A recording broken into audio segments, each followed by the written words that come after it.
Quant à nos compatriotes de la diaspora, je salue une fois de plus leur apport inestimable à l'œuvre de construction nationale.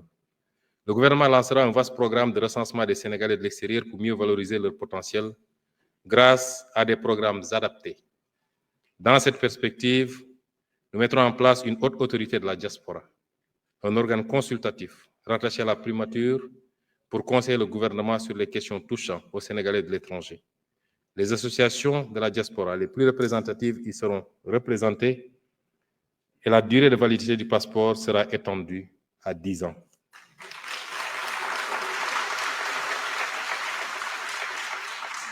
Le gouvernement nommera des magistrats de liaison dans certains postes au-delà de l'entrée judiciaire.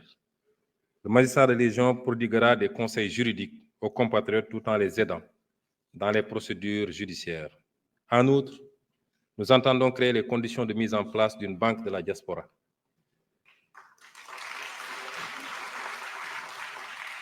Nous appliquerons le principe de réciprocité pour la délivrance de visas aux ressortissants de certains pays.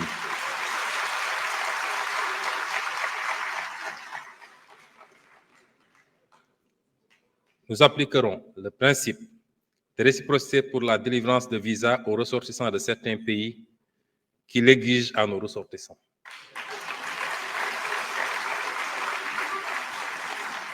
Je rappelle que si la suppression de la procédure des visas biométriques payants est entrée en vigueur le 1er mai 2015, les textes législatifs et réglementaires l'instituant n'ont pas été abrogés subséquemment. Il s'agit dès lors, tenant compte de l'expérience précédente, de bien en cerner les faiblesses avant toute décision, notamment celles liées aux impacts éventuels sur le tourisme, les lenteurs dans la délivrance des visas, ajoutées à la disponibilité des moyens matériels et humains dans les aéroports et postes frontaliers terrestres du Sénégal. D'ores et déjà,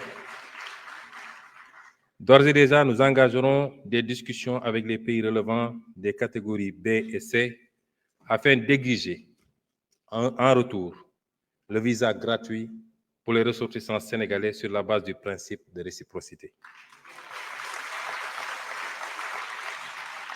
Nous ouvrirons également des discussions avec les pays dont les procédures de traitement des demandes de visa pour les ressortissants sénégalais portent préjudice à nos compatriotes. Pour mieux comprendre les procédures d'accès aux plateformes de prise de rendez-vous, la tarification des frais exigibles pour le traitement des demandes,